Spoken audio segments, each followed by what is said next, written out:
What if I told you they knew exactly what they were doing? Every passive-aggressive comment, every subtle jab, every time they rolled their eyes just enough to make you question yourself. That wasn't random. That wasn't an accident. That was control disguised as confusion. You see, toxic people aren't chaotic because they're lost. They're chaotic because it keeps them in charge. And here's the truth no one really wants to say out loud. You're not being manipulated because you're weak. You're being manipulated because you keep responding. That's how it works. They don't need to scream. They don't need to curse. All they need is access to your reactions, to your over-explaining, to that one moment where you doubt yourself just enough to hand your power back. I've been there. I used to think that if I just said it clearly enough, if I stayed calm, patient, understanding, maybe they'd finally hear me. Maybe they'd finally see that I wasn't the enemy. But they weren't confused. They were consistent, and I was the one stuck hoping. That's the most dangerous part, the hope. Not love, not loyalty. Hope that one day they'll get it. Hope that if I love hard enough, stay long enough, tolerate enough, it'll click. But it never does, because that's not the game they're playing. See, they don't want resolution. They want relevance. They don't want peace. They want you reacting, explaining, twisting yourself into knots, trying to make it make sense. And every time you do, they win. Seneca said, "A man is as unhappy as he has convinced himself he is." He understood that the battle isn't out there, it's internal. You're not losing to them. You're losing to the version of you that refuses to walk away. So if you're exhausted, if you're tired of repeating yourself to people who don't listen, you don't need louder words. You don't need a better argument. You need silence. Not silence as punishment, but silence as protection. The kind of silence that builds walls without raising your voice. The kind that says, "I see what you're doing, and I'm no longer playing along."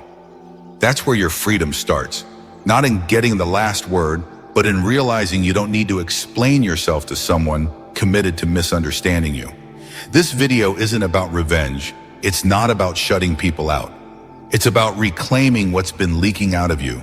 Your energy, your clarity, your peace. Let's talk about how. Maybe something inside you already knows. This isn't about them. It never was. It's about what you've been tolerating and what it's finally time to stop. And if that hits you somewhere deep, you are not alone. That's why we built True Stoic Way. Not to lecture, but to walk with people who are done performing for approval. Stick with us, because in the next part, we're going even deeper. What if they never actually hurt you by accident? Let's unpack that. Chapter 1, they didn't hurt you by mistake. They knew. They knew what they were doing. That's the first truth I had to accept. Not assume, not wonder, not question, accept. Toxic people don't confuse you. They condition you. They study you. They learn your rhythm.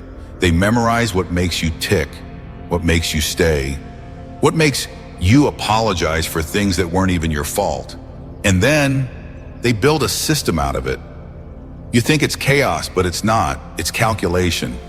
They don't scream, they don't beg, they don't chase, they pause, they say. They time their words just right so that you start chasing them. It's not that they don't understand how they hurt you.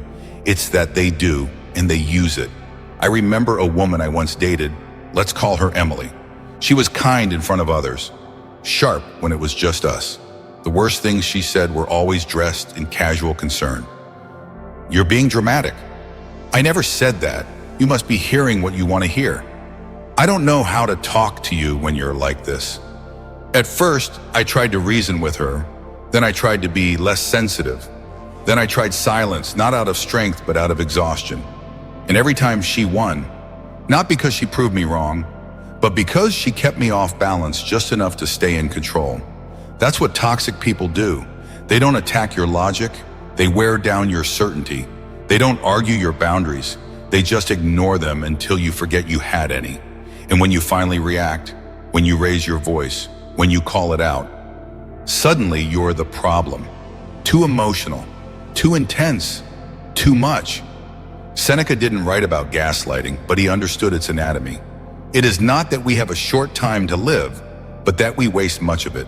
And nothing wastes more of your life than defending yourself to someone who never intended to understand you. You waste hours trying to explain. You rehearse messages in your head. You delete and rewrite texts 5 times before hitting send. You go to sleep mentally drained and wake up wondering why you feel so small. It's not because you're weak, it's because you're hooked. They keep you trapped in a psychological loop where the prize is clarity, but the game is rigged. Because let's face it, they never play fair, they never fight clean, they never aim to resolve anything. They just aim to stay relevant in your mind. And you think silence is defeat. You think walking away means they win. You think not explaining yourself makes you cold. No, silence is the reset button. It's not passive, it's powerful. It doesn't mean you're avoiding conflict. It means you're done being baited into confusion. There's a type of strength that doesn't raise its voice, that doesn't seek revenge, that doesn't chase closure. It just stops performing. That's Stoicism in motion. You don't get louder, you get quieter. You stop handing your piece to people who treat it like trash. You don't write long explanations. You don't need to convince anyone anymore. Because deep down, you know, if someone only listens when you scream, they were never listening at all. You want to know when everything changed for me? It wasn't when I finally got the perfect words to explain my feelings. It was when I realized they already knew. They always did. And that silence wasn't something I owed them. It was something I owed myself. If you've ever walked away from a conversation feeling smaller, not because of what was said, but because of what wasn't, you already know what's coming next. Let's talk about the subtle tactics they use to keep you second-guessing, and why your clarity terrifies them more than your anger ever could. This is true Stoic way, and we're just getting started. Make sure you're subscribed so you don't miss what's next. Because the silence we're building, it's not an escape, it's a strategy. Chapter 2. They don't want peace, they want access. There's a reason they keep coming back. Not because they love you, not because they're confused, but because you're still available. Emotionally, mentally, energetically. They don't need your affection. They don't even care about your forgiveness. What they want is access to your time, your energy, your reactions. And every time you respond, even with silence that's laced with anger or guilt, they get what they came for. See, toxic people don't thrive in peace. They survive on emotional friction.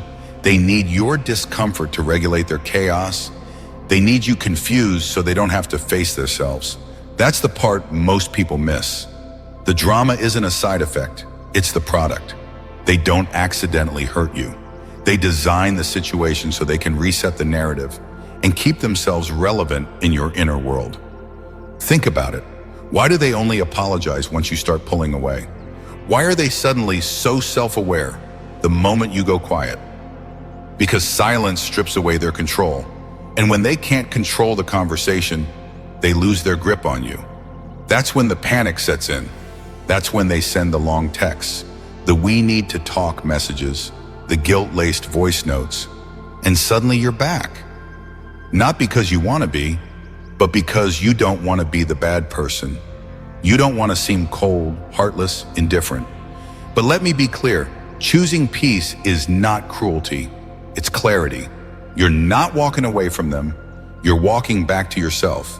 They will call you cold, they'll say you've changed, and they're right, because the version of you they miss is the one who tolerated things you never deserved in the first place. Seneca once wrote, "To be everywhere is to be nowhere." And when you spread yourself thin, constantly managing other people's emotions, you lose yourself in the process. And that's how it happens. One small argument at a time, one manipulated apology, one moment where you give in just to keep the peace. But peace isn't the absence of conflict. Peace is the presence of boundaries. And boundaries don't have to be shouted. They just have to be honored. Let me tell you about someone I worked with. We'll call him Noah. Noah had a boss who constantly belittled him in meetings. Never direct insults, just subtle digs, undermining comments. Maybe next time let someone more experienced handle it. Not bad for your level. When Noah brought it up, his boss gaslighted him. You're taking things too personally. I was just joking, why are you so sensitive? And Noah did what so many of us do. He tried harder, worked longer, stayed quieter, until one moment he stopped replying to the bait. He didn't argue, he didn't defend himself. He just stuck to facts, gave brief answers, never reacted. And within weeks, the dynamic shifted. The boss lost his target because Noah took away the one thing that made the manipulation work: emotional availability. Toxic people don't know what to do when you stop performing. They're not threatened by your words. They're threatened by your detachment. That's the lesson here. It's not about building walls. It's about locking your inner door and not answering just because someone knocks. You can be kind and still unavailable. You can be compassionate without being accessible. You can care from a distance and still protect your peace. Because if someone only respects you when you're silent, then they were never safe to speak to in the first place. And the truth is, they never wanted your love. They wanted your emotional labor, your attention, your reactivity. You weren't a person to them. You were a mirror, a sponge, a stage, but now you've left the stage and they're performing alone. That's not rejection. That's liberation. You're not cold. You're not cruel. You're becoming clear. And clarity, it always looks like rebellion to those who thrived on your confusion. In the next chapter, we'll go even deeper into the psychology of silence and how true power lies in not reacting at all. Stick around, because once you stop explaining yourself, you don't just reclaim your energy, you start becoming untouchable. This is true Stoic way, and your silence is just getting started. Chapter 3, silence isn't weakness, it's mastery. Most people think silence is what happens when you run out of things to say. But in reality, silence is what begins when you finally realize nothing you say will ever matter to someone committed to misunderstanding you. That's when the real shift happens. You stop arguing. You stop proving. You stop explaining your heart to people who treat it like a puzzle to be picked apart, not protected. See, toxic people feed off of access, not to your body, not to your time, but to your emotional responses. They want to know they still have a grip on your mind. They want to know they can still make your hands shake, your stomach turn, your nights restless. And silence is the one thing they can't twist. They can't flip what you never said. They can't manipulate what you never gave them. That's what Seneca understood long before psychology gave it a name. No man is free who is not master of himself. Silence is not a retreat. It's a stance. It's the calm presence of someone who no longer plays by rules they never agreed to in the first place. Let me tell you about Ava. Ava was the fixer in every relationship. Family, work, friends. She was the one who smoothed things over, calmed things down, and kept the peace, even if it cost her inner peace. But one day something broke. It wasn't loud, it wasn't dramatic, it was quiet, like the sound of a door locking from the inside. She stopped answering her sister's sarcastic comments with forced laughs. She stopped sending just checking in messages to people who only remembered her when they needed something. She stopped returning calls that only led to guilt-tripping conversations disguised as catch-ups. And the silence, it was deafening. Not for her, for them, because they had grown addicted to her availability, to her softness, to the emotional oxygen she provided for their drama to keep burning. But Ava wasn't angry, she was awake. And awakening feels like betrayal to people who were benefiting from your sleep. That's the part you must understand. Silence is a message, not the absence of one. When someone disrespects you and you don't respond, it doesn't mean you didn't notice. It means you decided their chaos wasn't worth your clarity. When someone tries to bait you into drama and you walk away, it doesn't mean you're passive. It means you've graduated from trying to earn the respect of people who never deserved your vulnerability in the first place. There's a kind of stillness that makes insecure people shake. Not because you said anything, but because you didn't. That's what scares them. Not your rage, not your confrontation, your indifference. Because indifference means they no longer have a seat in your emotional theater. And that's the only place they ever wanted to be. Remember this, Toxic people don't fear losing you. They fear losing access to you. And silence revokes that access, without notice, without permission, without apology. You're not being cruel when you go quiet, you're being precise. You're choosing not to bleed for battles designed to keep you wounded. You're choosing to conserve your emotional resources like the rare energy they are. Because here's the truth they won't tell you. Every time you explain yourself to someone who distorts your words, you're not being mature. You're being studied. They're listening, not to understand, but to gather ammunition for next time. They want to know what matters to you so they can press on it later. They want to see what you defend so they can call it weakness. They want to test your silence so they can label it guilt. But when you master your silence, not out of spite, but out of strategy, you remove the board they've been playing on. They can't move pieces that no longer exist. And that's when it all falls apart for them. Because without your reaction, without your energy, they're left with the one thing they've been avoiding all along: themselves. Seneca believed the most terrifying thing for a person is to face themselves without distraction. That's why manipulative people cling to your reaction. It gives them something else to focus on, something other than their reflection. But your silence is a mirror they can't avoid, a truth they can't edit. So if you've ever been told you're too quiet or made to feel guilty for pulling away, remember that guilt doesn't belong to you. You didn't abandon them, you just stopped abandoning yourself. And once you taste the peace that comes with silence, the drama starts to feel like noise you never needed in the first place. You're not losing people, you're losing access to chaos. And what feels like isolation at first quickly becomes elevation. In the next chapter, we're going to talk about the turning point. The moment when you disappear, not as an escape, but as a statement. No more warnings, no more justifications, just gone. Stay with us, because on True Stoic Way, your exit isn't a breakdown, it's your breakthrough. Chapter 4, you don't owe anyone a goodbye. Disappearing is the message. Sometimes the most powerful thing you can say is nothing at all. No goodbye text, no "I just need space" conversation. No explanation, no warning, no final message drafted and deleted 5 times, just gone. And the moment you do that, when you exit quietly, intentionally, and completely, something shifts, not just for them, but for you, because the silence that follows your disappearance, it's not emptiness, it's clarity. You've finally chosen to stop bleeding for people who never offered a bandage. You've stopped rehearsing your worth for people who were never listening. You've stopped asking, will they understand why I had to walk away? And started realizing you don't need them to. Seneca once wrote, withdraw into yourself as far as you can. Associate with those who will make you a better man. That includes walking away from anyone who turns your presence into a battlefield and your kindness into a weakness. Let me tell you about someone. His name was Lucas. Lucas was the kind of guy everyone leaned on. He helped his friends move apartments. He answered texts at 2 a.m. He forgave people over and over again for things they never felt sorry for. But there was this one person in his life, a woman he had known since college, who took advantage of that loyalty like it was her birthright. Every time she ghosted him, she returned with a tearful excuse.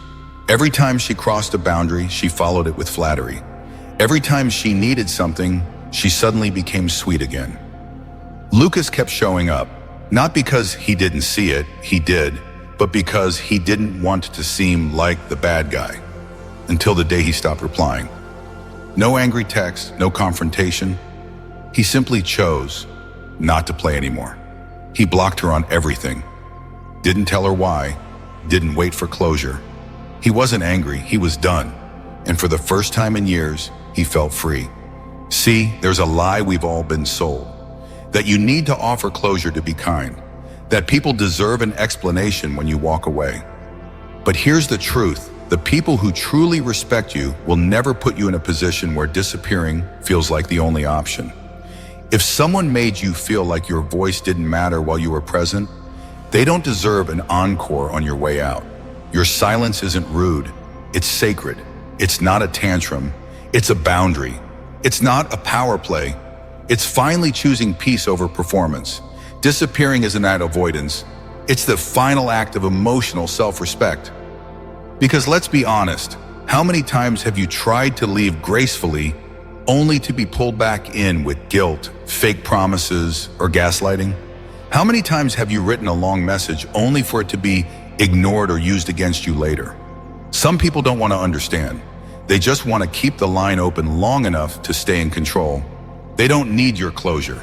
They need your silence to make them face themselves. And when you go silent, not out of pain, but out of clarity, they're forced to sit with the one voice they've been running from, their own. That's why they panic. That's why they spiral. That's why they call you cold or dramatic or heartless, because you did the one thing they never expected. You stopped giving them fuel, you stepped off the stage, and now they're left performing for an audience that's gone. That's what real power looks like. Not in your ability to debate, not in your capacity to forgive endlessly, but in your decision to say, access denied, permanently. Disappearing isn't about making them suffer. It's about ending your own. You don't need to slam doors. You just stop answering knocks. You don't need to unfollow, unfriend, or explain. Just disappear from their emotional GPS. Let your absence speak volumes. Let your peace announce itself in the void they can't fill. That's not cruelty. That's sovereignty. Seneca believed that peace isn't granted. It's built, choice by choice, boundary by boundary. And sometimes the loudest choice is the one you make in silence. So if you're still drafting that text, if you're still waiting for the right moment to say, I'm done, let this be your sign. You don't have to explain anything to people who prove they weren't listening. Disappear. For them, it's confusion. For you, it's freedom. It doesn't end when you walk away. That's just the beginning, because once you've reclaimed your peace, you need to learn how to protect it. Not as a reaction, but as a daily practice.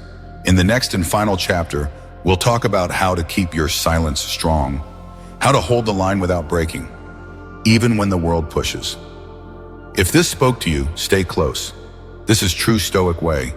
And your silence isn't just survival, it's strategy, it's strength, and it's yours to keep.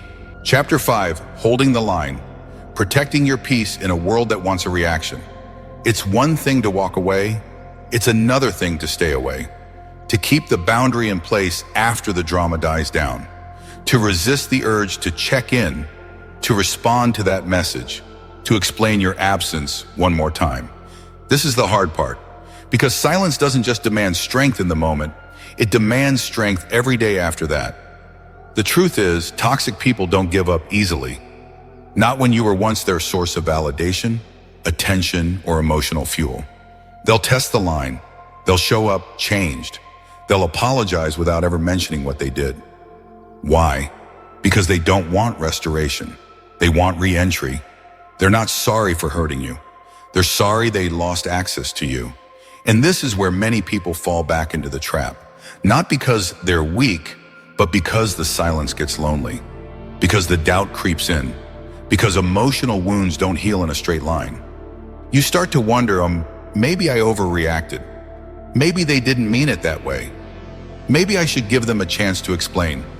But ask yourself, did they offer you that same grace when they twisted your words? Did they give you the benefit of the doubt when you tried to speak from the heart? Probably not. Seneca said, "No man is more unhappy than he who never faces adversity, for he is not permitted to prove himself." This is your adversity, not a loud battle, but a quiet test of resolve. Can you hold the line even when it's hard? Can you protect your peace even when they poke at your silence? Because here's what they'll do. They'll post indirect messages online, hoping you'll bite. They'll message mutual friends with just enough drama to get your attention. They'll accidentally bump into you. Or worse, they'll pretend nothing happened and casually ask how you've been. It's bait every time, and the strongest thing you can do is nothing. Not coldly, not bitterly, but calmly, with complete clarity. Because here's what you now understand. Your silence isn't just a pause, it's a wall. And behind that wall lives your energy, your clarity, your reborn sense of self. The longer you protect it, the stronger it gets, and the weaker their influence becomes. But make no mistake, this isn't about becoming numb. It's about becoming selective. You're not emotionally unavailable. You're emotionally intentional. You decide who gets to see the real you, who gets to hear your truth, who earns the right to access your calm. That's the work now, not just walking away from toxic people, but learning how to defend your peace in everyday life, in the office, at family gatherings, on social media, even in your own head. Because here's the twist. Sometimes the voice pulling you back into old cycles isn't theirs. It's yours. It's the voice that says, don't be so harsh. Just be the bigger person. Keep the peace. But Stoicism doesn't ask you to be passive. It asks you to be principled. It doesn't teach you to avoid conflict. It teaches you to choose your battles based on your values, not your wounds. So when that voice rises again, ask yourself, is this my wisdom or my fear talking? Am I being kind or am I avoiding discomfort? Is this decision rooted in strength or in guilt? Because guilt is a master of disguise. It wears the face of compassion. It uses your empathy against you. And if you're not careful, it'll lead you right back into the arms of people who never learned how to hold you. So here's your reminder. You don't owe anyone emotional access just because you once gave it freely.